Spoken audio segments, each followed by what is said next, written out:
Welcome to So You Want to Be a Staff Writer.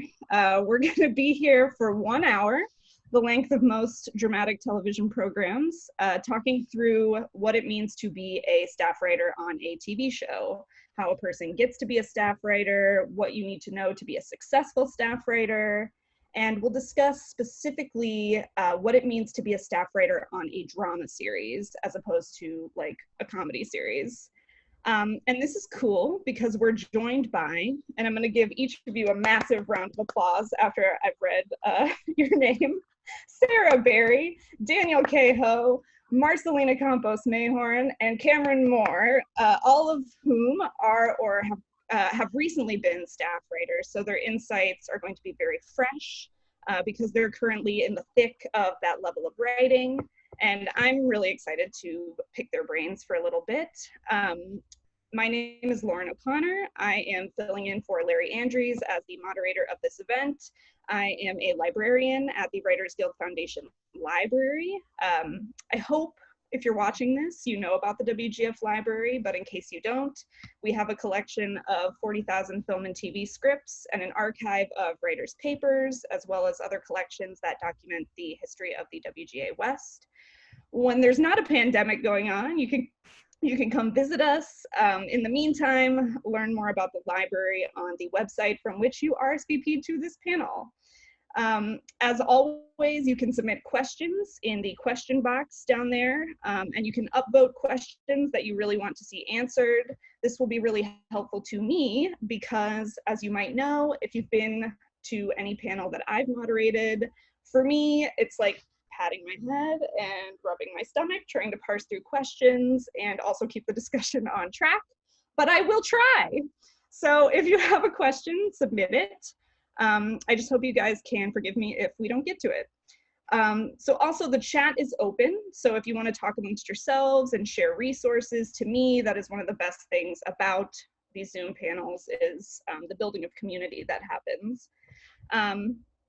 And that's about all I have as far as my opening remarks. But just as an introductory icebreaker, I would love all of our panelists here to tell us, tell us who you are and what you are or have been a staff writer on.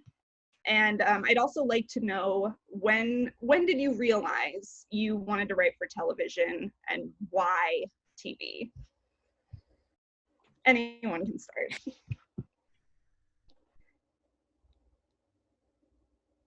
Okay, I'll go first then. Go for it. Yeah. I'm Sarah Berry. I was a writer on season 2 of Hightown on Stars. I decided that I wanted to become a writer while I was at acting school many years ago. I thought I was going to be a playwright for a while, and then I discovered TV. And I knew I wanted to do that, and I was pretty young at the time. I was about 21 or 22, and I knew that once I moved to LA and got on this train, like there was no getting off. So I decided to go and travel, and I went and traveled and worked my way around the world for 4 or so more years, and then I moved back to LA and started on the train. Awesome. I'll go next. Go for it. Oh, sorry, Dan. Go ahead. My name is Cameron Moore. I was a staff writer on All American, and I'm now a story editor on All American, so still on the same show. And I got into writing for TV actually in college. One of my professors for my script writing class, I was a broadcast production major, and we had to do a pilot for our final project. And I kind of just cranked the pilot out. I kind of just did it. It was something I had to do for Thanksgiving break, but I loved it. And I was like, this is fun. And he was like, you should actually consider, a career in this. And I was like, really? Because I cranked this out in 5 days, but okay. And it was terrible. I would never show it to anybody. But I actually started pursuing writing seriously after that. And I wrote, my first pilot. And I just really loved, writing and creating. And building worlds and all of that. And so I decided to pursue writing for TV. Awesome. I'm a story editor on Station 19, staff writer last year. I'm also an ER doctor, and I knew I wanted to get into writing and storytelling. I think the day I finished my residency at UCLA, I said, okay, my medical training is done. I've seen a lot of things. I've developed a nice vault of stories, and I want to start telling them. And so when I was done with one part of my sort of career life, then I started to pursue writing. Still practice medicine, but sort of this is the next phase. And I subsequently took classes and learned how to write and all those things. And so it was a transition from doing one thing to another. That's very cool. Dang, that's a hard one to follow. Hey everyone, I'm Marcelena Campos Mayhorn, and for me, getting into TV, I would say this is actually going to be a shout out to the WGF library, because on my senior class trip to Los Angeles in college, we actually took a stop at the WGF library, and the show that I was very into at the time was a little ABC show called Ugly Betty. And I had never really read a TV script before. I knew that I loved that format and I loved that show, but I had never read, I wasn't taking writing classes in school, so I wasn't too familiar with what that medium looked like. And that the library was where I read the first TV script that I remember reading. And I read that pilot, and it was very eye-opening for me and made me realize that this is a world that I could also work in. And so I kind of had that in my mind. And then I used to work for the Austin Film Festival before I moved out to Los Angeles, and working for them because it's a screenwriters festival. As I was watching the panels and hearing all these wonderful writers talk about working in TV and working in a writer's room, I kind of had this realization of, I've always loved writing. This is a medium I really respond to. I should be here as a person attending and trying to learn rather than someone just working at this festival. So I think after that was when I really started, making strides of learning more about TV writing and trying to get out to LA. Very good. So before we get into the specifics of breaking in, I would love to hear briefly from each of you, what is a staff writer, and what were some of your duties when you held that post on your respective shows? Well, I'll go ahead. So a staff writer is the first sort of like the entry-level writer position where you're actually in the writer's room working with the upper level writers, crafting stories. And specifically for me, I think because I had have a medical background, my role was to primarily last year as a staff writer help out with the incidents on my show. It's a first responder, paramedic, firefighter show. You have, almost every episode revolves around a sick patient or a fire or both, something along those lines. And so, I brought a certain expertise to that room and was relied upon to craft those incidents, to make them realistic, to find areas where we could do a twist in the story, and to make them, as interesting as possible. And then as I got used to things, then I would feel more comfortable contributing to the character stories as well. But for me, the calling card as a staff writer definitely was my medical background and being able to offer that to the room. I realized I didn't say what show I worked on. So, I was a staff writer on Selena, the series, which is going to premiere this year on Netflix. And for me, my role as a staff writer, it was myself, and there were also 3 other staff writers in the room alongside a few other upper level writers. And our job, we were very lucky that I think some people know this, some don't, but our room was an all Latinx room. So everybody had very different perspectives, of course, being the life of Selena Quintanilla and having material that surrounded that, all of us, it was our role to support everybody and to kind of help elevate the story. You know, we were all familiar with it, but it was, you know, on us to help. What can we do? How can we make this the best story? You know, how are we hitting all the emotional marks? How are we hitting everything that, you know, that needs to be said within these stories? And I was really lucky because we had two showrunners, and our showrunner who was in the room with us, Moises Zamora, he very much was like, please, everybody contribute. Like, it was a very like even playing field. So we were always encouraged to speak up. We were always encouraged to pitch.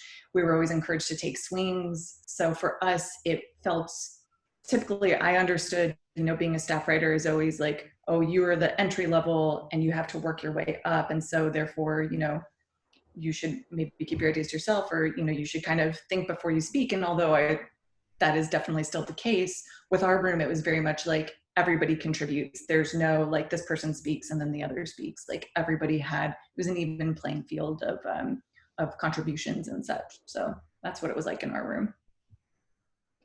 Similar to just ripping off of what Marcelena and Daniel said, your job is as a staff writer is to assist the showrunner and assist the production in getting the show to its best, you know, possible execution.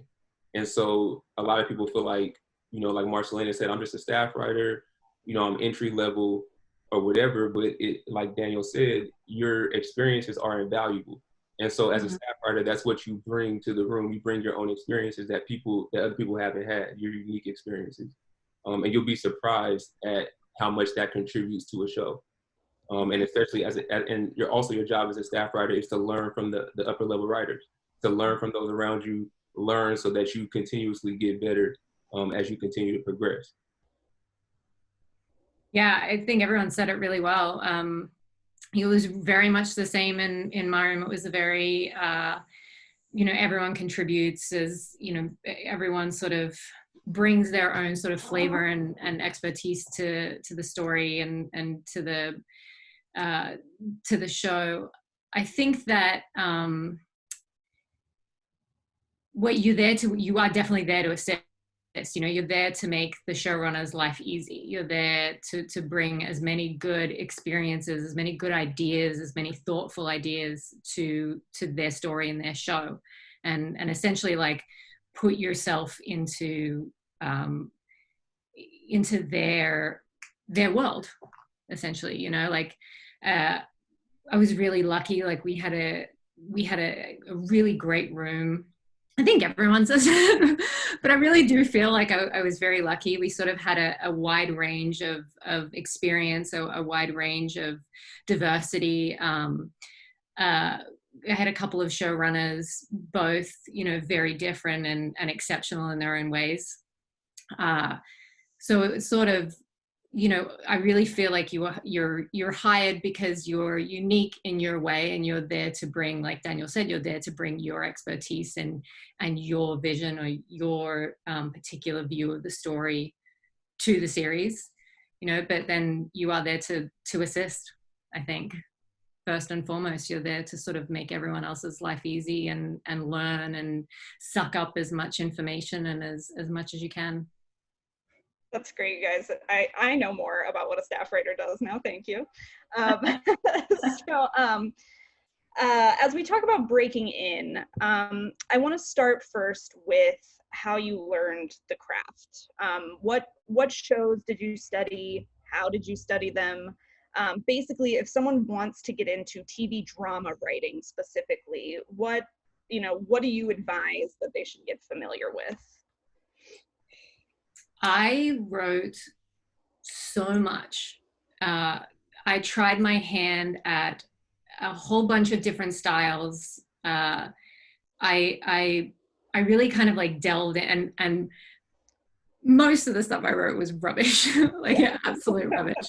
But I found my voice by like trying out a lot of different voices, you know, and sort of my favorite shows, and like studying those scripts and studying those writers and their lives and what they did and how they got to where they were, and using all of that information to kind of figure out like who I was as a writer and what my voice looked like on the page.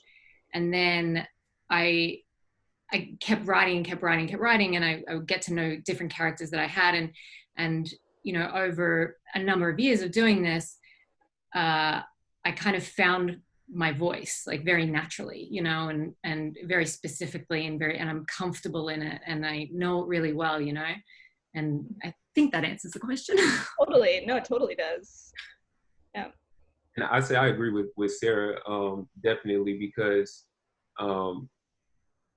it is about, you know, finding your voice and writing a whole lot, and just, you know, you have, in order to get better, you have to do it. You have to practice the craft. You have to go back and realize like, oh, that actually was not my best, but I can recognize that now. But also reading. I read a lot of books like How to Write a Pilot, all of that, just several books I would say for me were instrumental in like, that was how I learned. Like the best was reading the book and seeing like, okay, this is how you structure this. This is what the character should be doing. All of those things really helped for me. And then I had the luxury of coming up as an assistant. So I got to see, kind of like peek at scripts and kind of like talk to writers, or like see what they were doing and kind of learn that way as well. Mm-hmm. What, just before, what were some of the books that you read besides How to Write a Pilot that you recommend? There's no writing for the TV drama series. I'm messing up the title. Yeah, I think it's Pamela, yeah. Yes, by Pamela. And then what else? Save the Cat.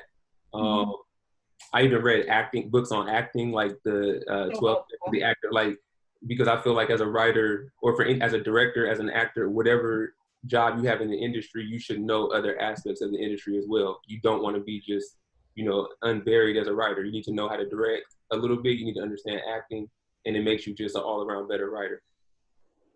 Totally. Thanks. For me, I think mentioning shows, it's funny because when I lived in Austin, I didn't have cable. So I solely relied on like Netflix or streaming services. So I had a much more limited range of the shows that I was watching. But I mentioned Ugly Betty, and that definitely was one that that was one of the first TV shows that I remember recognizing. And it was important to me being Mexican American, because that was a character that was finally when I started tuning into what characters looked like, not just the show as a whole, but what a character could do, how a character could be relatable, and, you know, the importance of representation on screen. And so from there, I started putting, you know, I recognized like, okay, well, this is a character that I like. So what about story do I like? And I started going back in shows, because at the time I was watching things like Breaking Bad. That was really influential, not so much for the content per se, but for the structure and the way that it really did drama very well. 6 Feet Under was another one that I really was hooked on, and just in a way that by watching how they structured and how they, you know, the themes that they did, those were shows for me that were really influential. But it was funny because like what Sarah and Cameron were saying, you know, I didn't find my voice as a writer until much later, because for a good while I wrote, as I'm sure Sarah and Cameron, Dan, you too could probably relate to, I wrote what I thought people wanted to see. And it wasn't until I started writing what I wanted to see, then it became I don't want to say an easier process. It's by no means easier, but so I think it is important to talk about shows that are influential.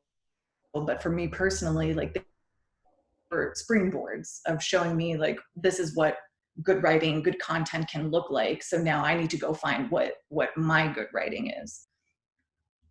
Very good. Yeah, I'd say in addition to watching a lot of shows, reading the scripts is really important, because as a writer, there's not necessarily an automatic translation between you watching a show, especially if you're a newer writer and you're not very experienced, translating what you see on screen to what you think the script will look like.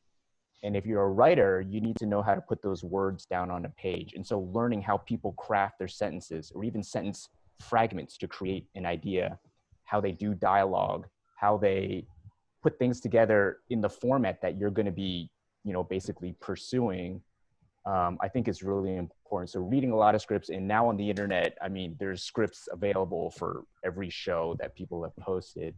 And then also getting a lot of feedback on what you write also, which can be challenging. I know it was certainly challenging for me not knowing a lot of people in the industry before I really got into it. And so what I did was I actually took a couple of classes at UCLA Extension, you know, like night school. I'm not saying going to film school, but just like, they're like 10-week classes. They meet once a week. Community colleges have them, you know, various universities have them. There's online versions, you know, where you can get into a, you know, a room or a virtual room with an instructor and actually do writing assignments and then get feedback in real time, critiquing each other. There's something about that live feedback process that I think was really instrumental, at least for me, in sort of learning how to accept ideas and incorporate those ideas to make my writing better. And then the last thing I would say is, I think when you actually go out looking for that first job, or you finally get an agent sends you out on a job, and you're interviewing with somebody who's looking to hire,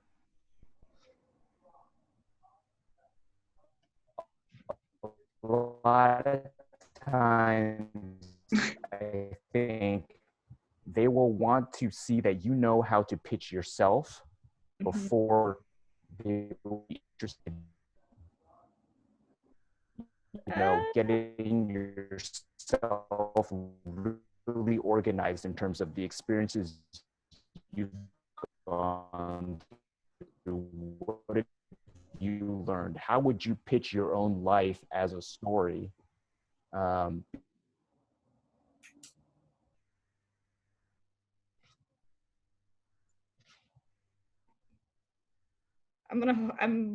hope that was the end of his thought.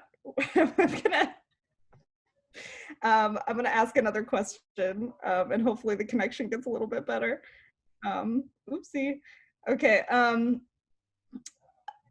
This is just kind of like piggybacking off that last question. Did you guys ever write specs?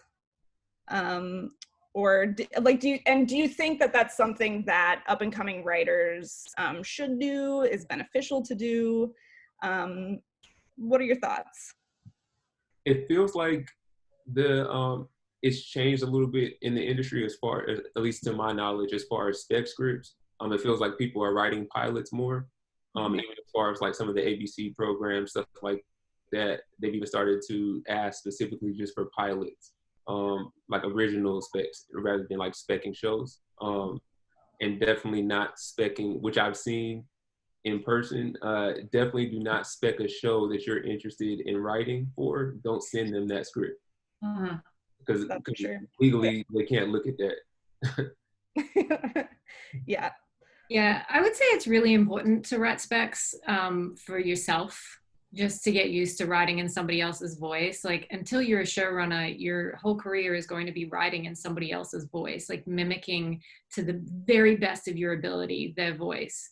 And so practicing that, even if in a show that's like a little bit outside of your comfort zone, I think is really valuable. I'm not sure if when I was an assistant as well for a while, and whenever there was show staffing up, you know, people were hired not necessarily because they had a spec that was exactly like the show, but they were hired because they had some sort of expertise or something that was really interesting that they could bring to the show, you know. And I you know, I'd never seen a case where like they couldn't write in that voice in the end, you know, like you really need to be able to do that. So practicing doing that, I think, is really important.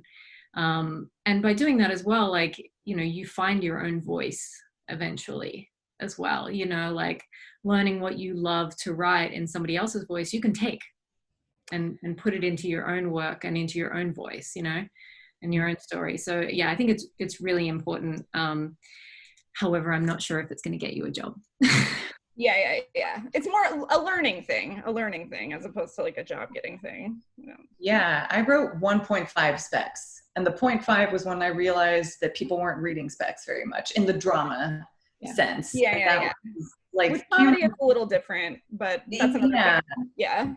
Yeah, no, because I wrote one, like Sarah was saying, I wrote one for myself, and it was just to say, like, okay, do I know how to do structure? I'm taking a show that I know and is familiar to me, and I'm writing it out. And then I started to do another one, and it was around the time that I was moving out here to LA, and I realized that the content that people were asking for, the scripts that people were asking for from me, were not specs, they were originals. And if they read something that they liked, it was then like, well, what other piece of material do you have? It wasn't anybody writing or asking to read a spec. It was, you know, what are your original ideas? What else are you working on? Now, I know that that's in the drama world. I know someplace like comedy, yeah, that's totally different, or for, you know, applying for a fellowship or something like that. But as far as samples or things that have been put out there, I've personally never been asked for a spec. Daniel, we're talking about specs.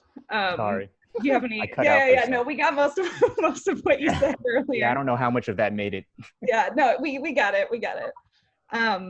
Do you have any thoughts on specking shows? Did you ever do that, or do you think it's you know, something that's worth an up and coming writer's time?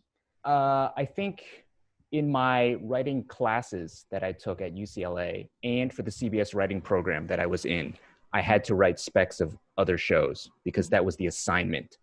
But otherwise, on my own, I would much rather write original material. And I think, you know, it ebbs and flows, I think, in terms of what other people want to see you write. Now it definitely seems original material is what people want to read.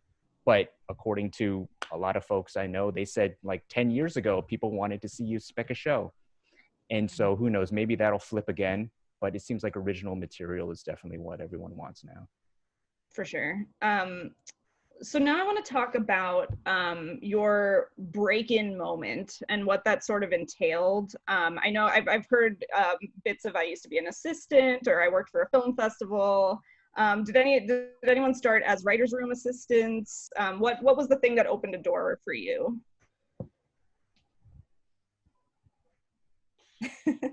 Well, the diversity writing program for me was what opened the door. I went from working in an ER to getting into that program, which then allowed me to staff on my first show, which was not Station 19. It was another show. But yeah, those programs I think are fantastic for people who, I mean, not only for people who have been wanting to write for a long time, but people who are coming from other industries and looking to make a career change, or just looking for, you know, who don't have all the writing classes under their belt, who don't have all the connections already. Those are great ways to sort of get in, because otherwise it's hard. You don't know anyone, and you haven't had the chance to connect with a lot of folks and stuff. So for me, that was what really opened the door. Mm-hmm. Yeah, for me, being a writer's assistant definitely helped, but working at AFF also helped, but it was honestly more about the connections and the people that I met from all of those things. Like working at AFF was incredible because working on that side of things, I was able to meet writers. I was able to meet people that all of them told me the same thing, which was, well, call me when you come out to LA. Like, call me or email me when you have made the move and made the jump. So when I did that with certain people, when I got out here finally, it was then like, okay, we can pass your material around, or we know of you. But I knew that for me, like, I was going to have to make my own way. I was going to have to put my name out there and really hustle to find any kind of assistant job. Like, yeah, I was a writer's room assistant, but I started off as a line producer's assistant. I then was a PA. Like, I was a temp in, you know, I did all of these odd jobs. And along the way, what I think was important, and what I always like to tell people, is that I was actively telling people that I wanted to get into a writer's room. I was actively telling people that this is my long-term goal is to work in a writer's room. And from there, anytime that I got a PA job, or finally the writer's assistant job, it was from having told people along the way that this is my long-term goal and that this is what I want to do. So by the time that I got onto Selena, that came from telling people that, oh my gosh, this is exactly what I want to do. But that was also because Selena, for me, was the absolute penultimate show that I could write on, being from Texas, being Mexican-American, being a Mexican-American woman. So it was also putting out like the type of content that I want to create and the things that I want to write on, in tandem with saying, like, this is my long-term goal. So for me, it was about like vocalizing those things. So yes, being a writer's assistant certainly helped, but it was more about what I was putting out into the world and what I was telling people. Yeah, and I can't echo that sentiment enough, what Marcelena is saying, because again, I started out as an office PA, so I wasn't even in the writer's room, but I had multiple things in the works. So I was submitted to Austin. So I got into Austin one year and went, and it was amazing. And met a bunch of people. So connections, meeting people, especially people that are at the same level as you are. A lot of people focus on like trying to meet people who are high level writers, producers, whatever. But again, it's important to have connections, because when you do move to LA, or if you're already in LA, people know about assistant jobs. They know about opportunities. They can, send opportunities your way.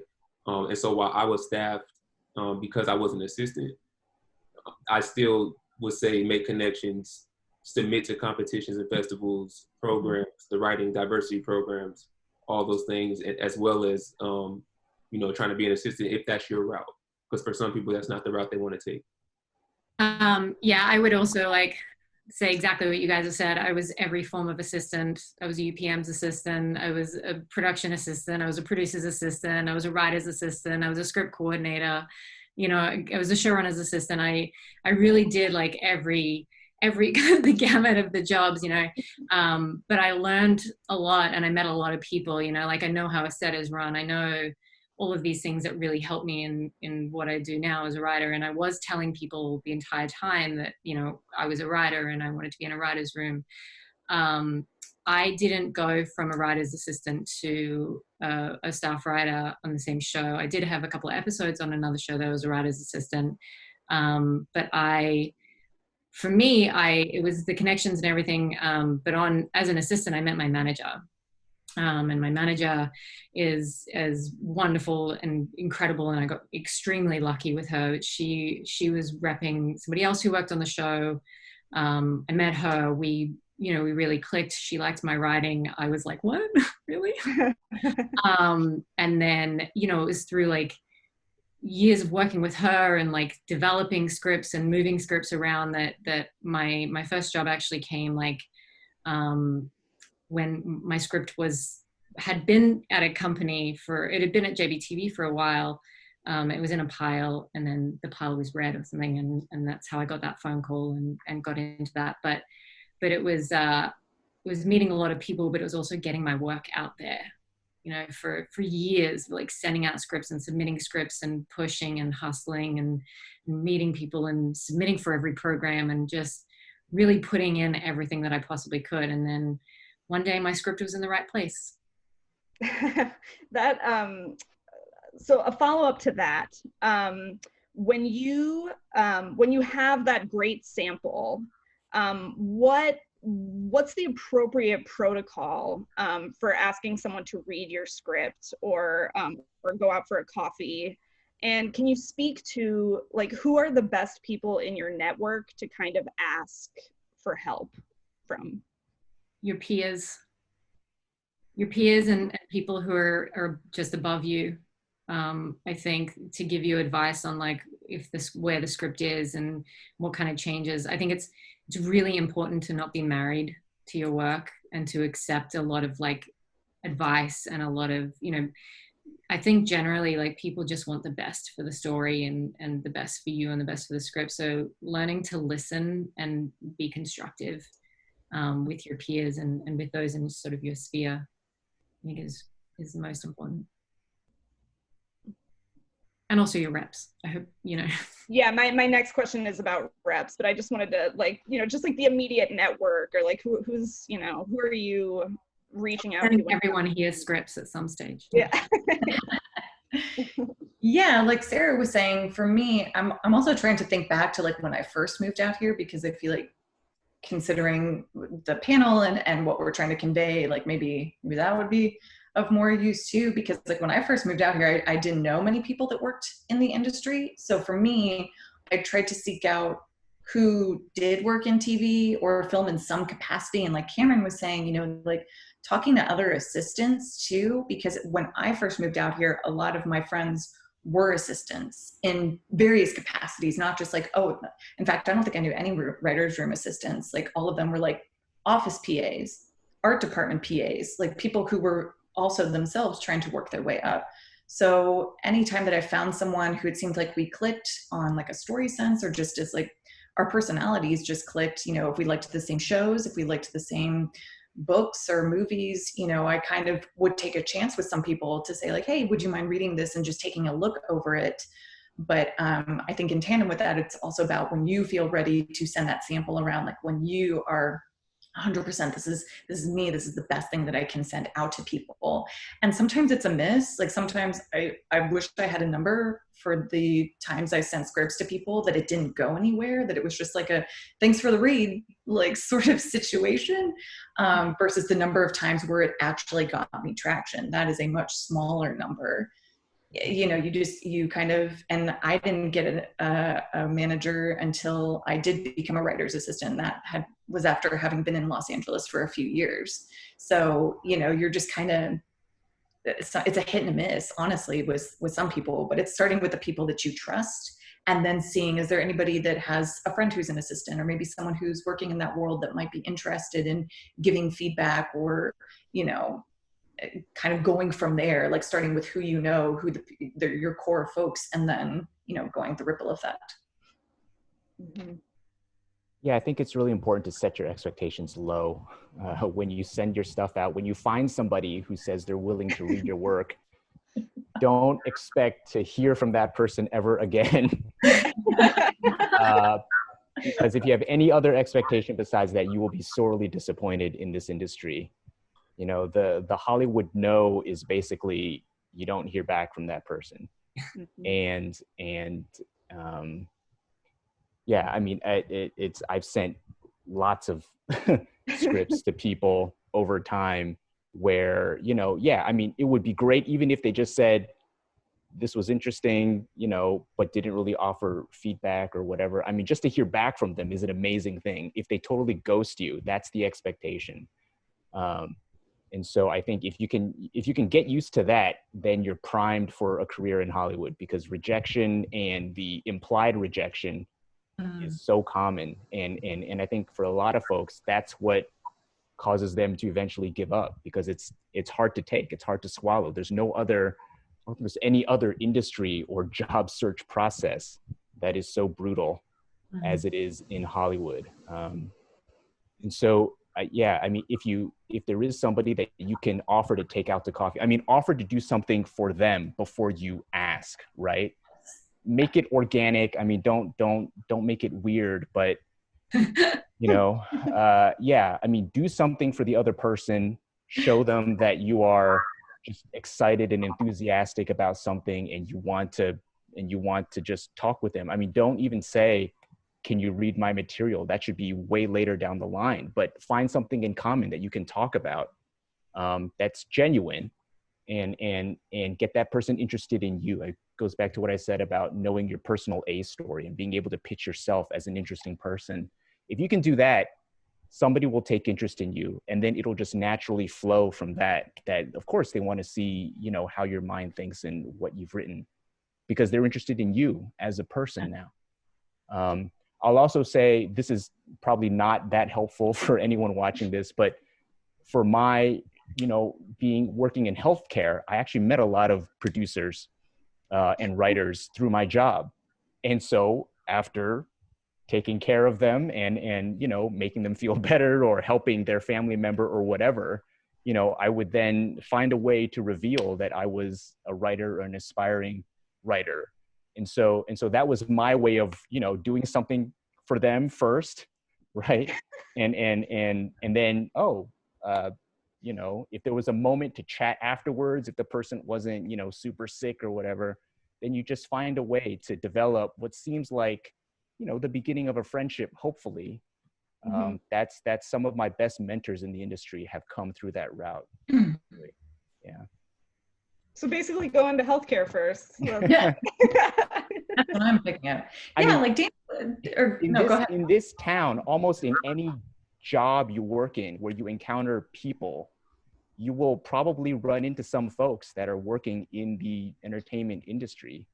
And so when you recognize that you have encountered someone like that, you know, be on your A game to try to develop some sort of a relationship with them.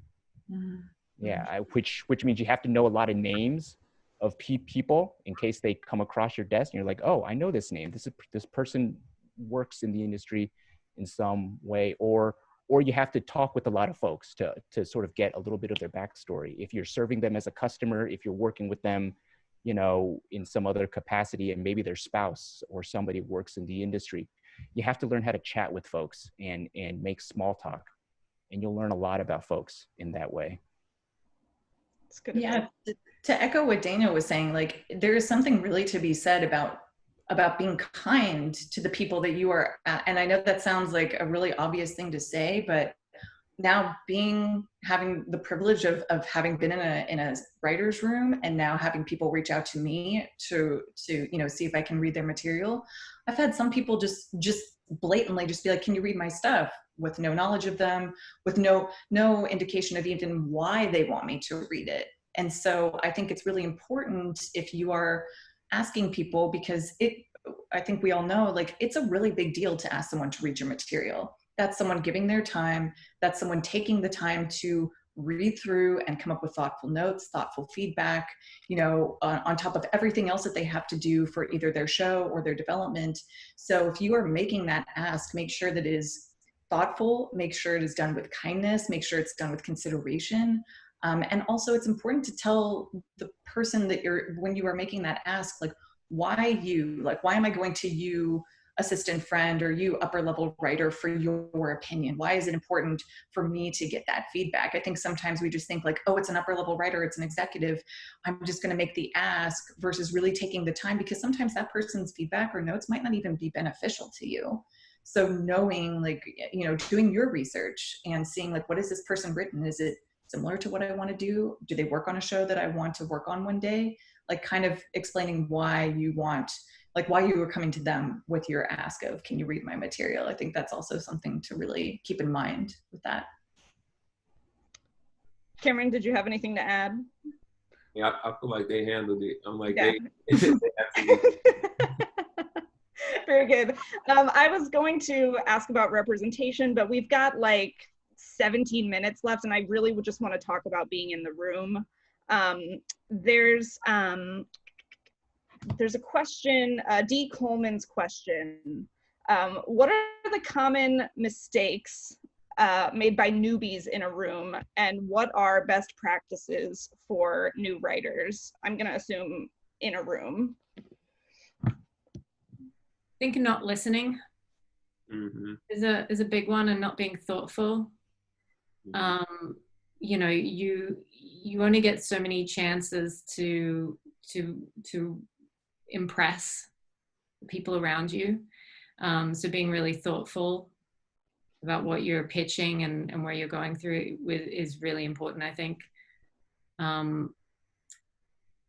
I'm not sure, mistakes is, you can make 1,000 mistakes. Like, you know, essentially when you're in a room with these people for, like, you know, 8 to 10 hours a day, like, you have to really like the people that you're around, you know, and to be a really wonderful creative environment, it needs to be a good environment. Like, you can't have sort of toxic environments. So taking anything personally, I think, is a big probably a hard thing for a lot of people to learn. But, like, you know, nothing is personal. Like, everything is progress if you let it be, you know.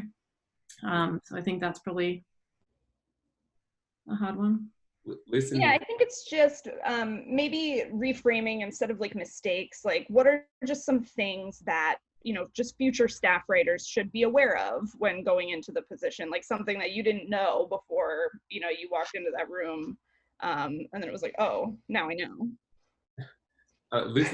Listening is absolutely important. So just echoing that, and then reading the room couldn't be a more relevant phrase, because a lot of people, again, your goal is to assist the show, assist the story. And so some people might come into a room, and because they don't like something, and you know, you have a flow going, the pitch is going, the story's moving, and somebody would just sit there and, like, tear it down.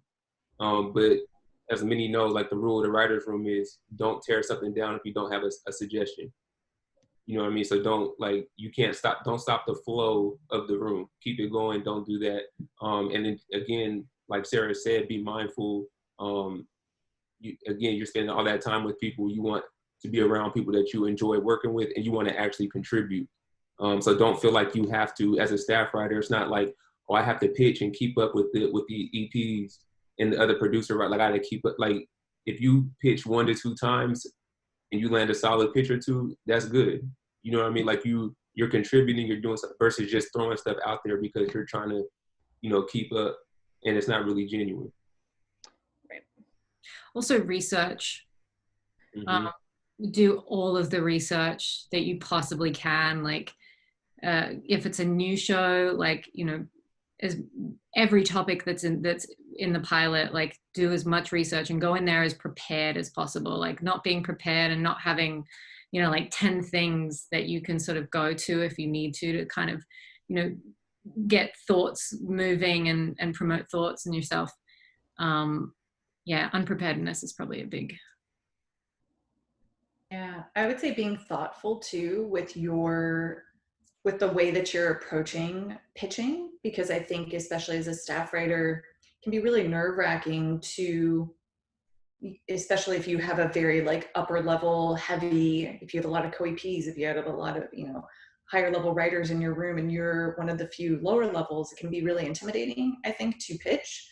But like Daniel was saying earlier, it's like you're in that room for a reason. Like everyone has said, you're in that room for a reason. You're bringing something to this table. And so you shouldn't shy away from that, but you should also be very mindful of being respectful of your other writers.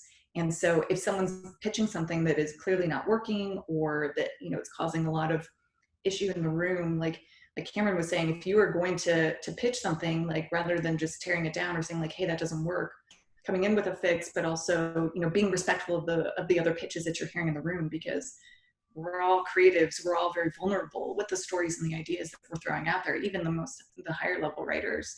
So I think it's being kind of, again, echoing what everybody was saying, it's being prepared to just approach something with kindness and approach it with, you know, I think there's also this mentality that because you're a staff writer, that means you've made it. Like you've made it to the table, you've made it in the room, and now it's just a breeze. Well, it's like, no, that's where the hard work really begins now, when you make it into the room. And so it's about knowing that and honoring that, and not just thinking like, oh, I've made it, so I can just kind of have free reign. It's also about knowing like you're here, but there's still a journey to go. There's still steps to be made. So just kind of keeping that mentality too, I think. Yeah, I'd say, to echo what Cameron's saying, learning how to be a really good researcher, a really good internet searcher of ideas. You know, listening to what people are saying, and invariably every single day as people get into discussions about the story, you're going to run into some roadblocks and people will be like, I'm not sure what to do. And you'll end the day and there really won't yet have been a fix for that thing. And so if you can research how to fix it, and that means, I'm not saying like thinking more about this character or that character necessarily, but every character is going to be in some situation, right? There's some plot issue that, you know, usually leads to people like, we can't get the story to fix. There's a logic issue. There's something that's just not working here. But you can research those things. Like for my show, I mean, I research a lot about how people fight fires, and I research about protocols in fire stations and those things, and sort of how ambulances are run, and things that I normally wouldn't necessarily be very interested in myself, but it helps in terms of finding fixes for getting characters in the right place in a way that makes sense so that they can do X, Y, Z to get the emotional arc that we want. So looking into the sort of the situations that you're putting your characters in, learning about how those situations work and what allows the characters to move around in a way that allows you to get the story ahead. And I know Cameron and Daniel, both of you sort of leveraged your staff writer position and are now story editors, but anyone can chime in on this question. I guess what I wanted to ask is how you can sort of move forward from a staff writer position, using it as a stepping stone to the next thing, if that makes sense.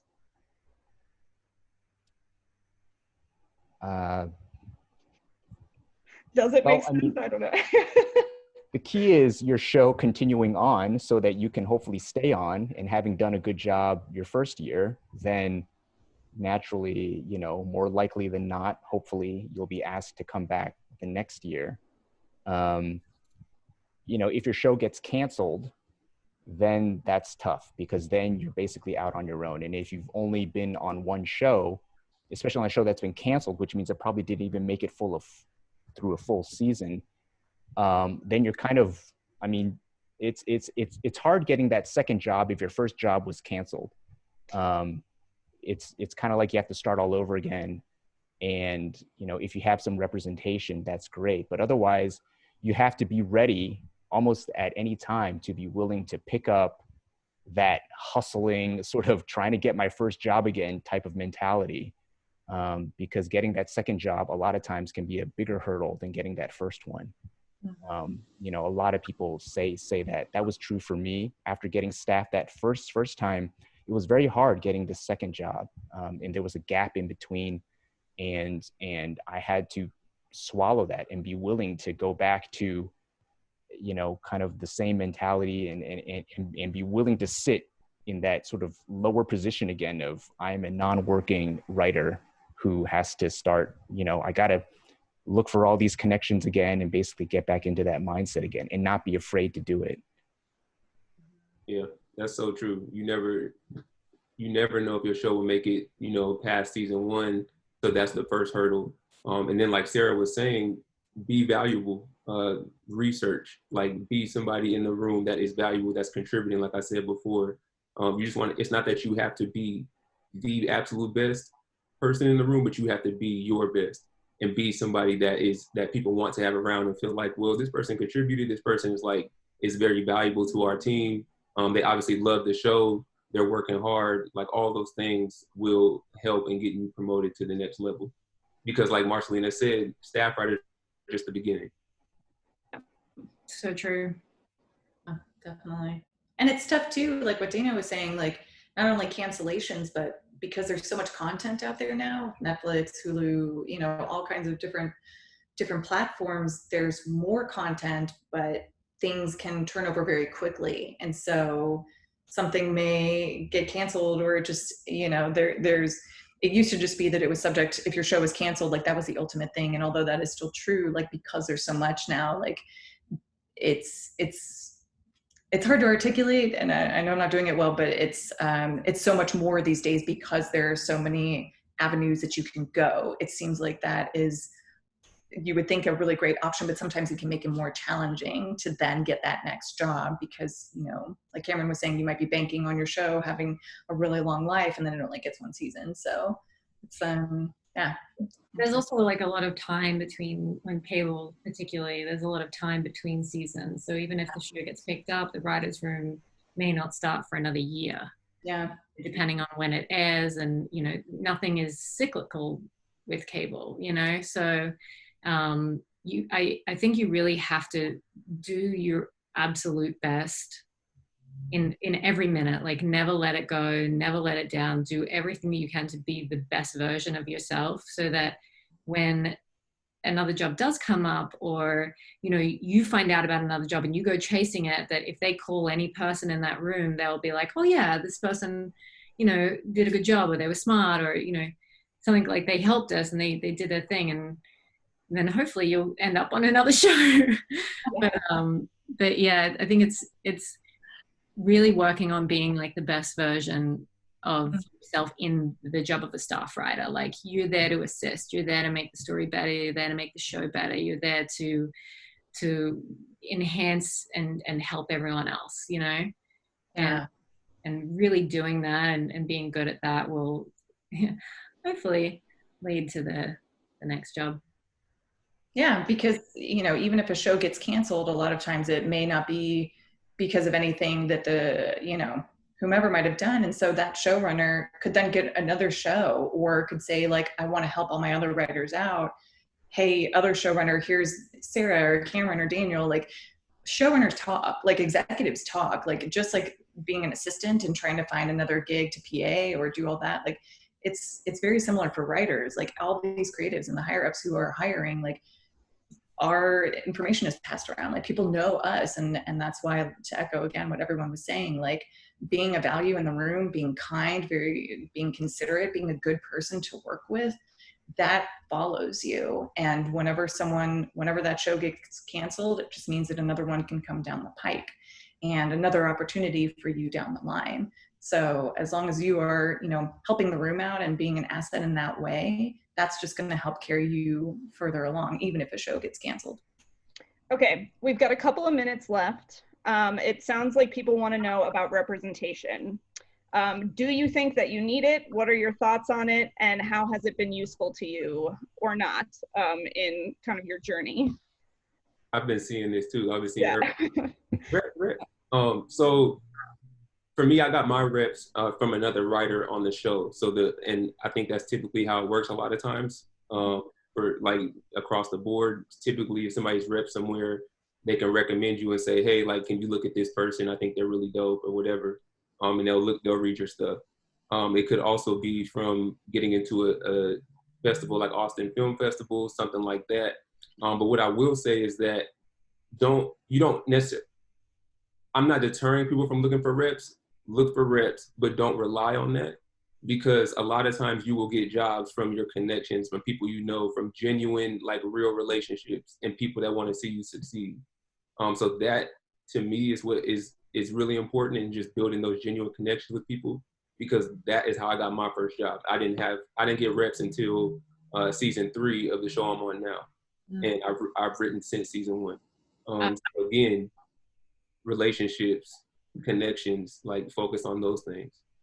I'll also say that, like, if you focusing on representation, like, can be problematic, because you really, it doesn't matter. You could be repped at the biggest agency in the world and it doesn't work for you. Like you don't click with them, or, you really have to really get along with your representatives, because you're a team and you're all working towards this one common goal, and you have to be connected, and you have to, you have to all be like very close and stuff. So I think the key to finding representation is finding like the representation that's right for you. Yeah. And a lot of the times that will happen after you've become a staff writer, or you've been an assistant for a long time, like I was, and hadn't found my manager. But my agents, I got through an executive on my show, like one of the upper levels on my show, the same way as Cameron. Like it was, they thought that there was going to be a good fit for me being the person that I was, and it worked out. But like, it's finding the right people to be on your team. It's not just anybody. Yeah, no, I definitely had to, echoing what these guys said, I had to learn the same thing. And honestly, with Selena, although my manager, I got a manager while I was a writer's assistant, and it was in between the season of being a writer's assistant and then, waiting to find out if we were going to get picked up again or not. And I had heard simultaneously through my manager and connections that I had just by like way of association to that room. So it was kind of in tandem. And to going back what Cameron said, like, it's not always just your reps that are finding that break-in for you. Like it certainly does help. But for me, it prior to finding out at that moment in time, like I had already known of the room. I had tried to talk with other people to help, can you send my script in? Like, do you know the showrunner? Are they looking? Like just trying to put myself out there and see what I could do personally, because at the time that I had learned about Selena, I didn't have a manager. So it was just trying to like find, is there anybody that can help connect me to the right people? And then when I finally found those people, that was when I had a rep, and it was like, oh, there's, some spots in the room. So, I mean, it just comes down to, just like we've been saying, like putting it out there with people, because you never know who has a connection to a show you might want to work on, or, to an assistant or somebody. It's just about, being vocal about it. Yeah, your reps can only work with what they have. So if you're not good at talking, if you're not good at pitching yourself, if your writing is not continually getting better and better, they can maybe, beg someone to take a meeting with you. But in the end, whoever is hiring is going to see you for whatever level of as developed as you are. And you're not going to get hired if you yourself are not good in terms of being the right fit or being, you know, as good as you can be, understanding how to find the way to sort of communicate why you're good for that show. The rep really can't do that for you very much. They have a long list of clients. They're not focusing on you necessarily as much as you might think they should. Actually, I think every writer thinks that their reps should probably focus on them specifically more than they actually do. It's still like you have to continue hustling and continue to work as if you never had those reps. Really Yeah. good. Okay, we are 1 minute over, but I have to ask my last question. It's like my James Lipton thing that I end every every talk with. So this will just take like 2 minutes, I promise.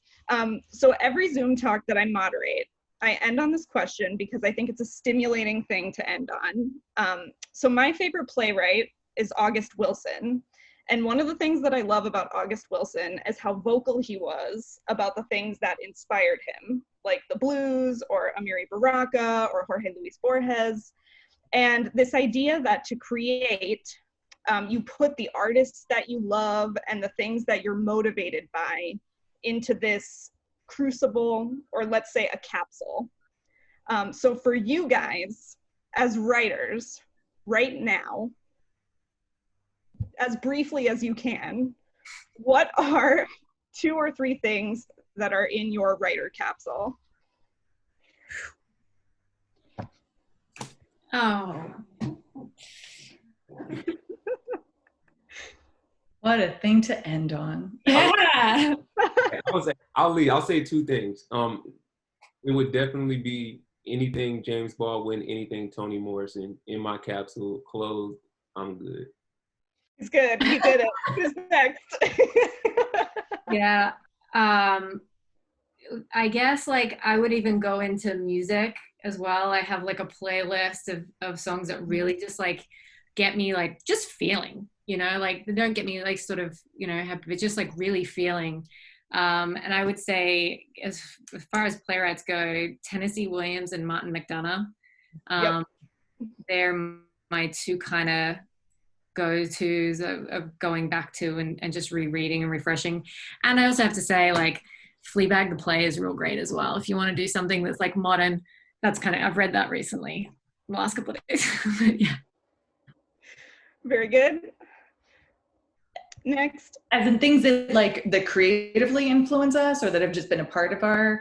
It is your capsule. You can put whatever you want in there. Something that motivates your writing, that inspires you, that keeps you going, that influences you. Okay. I think I have the 3. The first would be the first journal that was ever gifted to me. My grandpa gave it to me when I was 6, and that has always been what got me started writing. The book Bird by Bird by Anne Lamott, which I highly recommend to anybody watching this. It is a great book to read to help you find inspiration and help get those creative juices flowing, speaking of books earlier. And my family, they inspire so much of my writing, both my family of origin and now my family with my husband. I mean, it influences so much of my characters and situations. So that.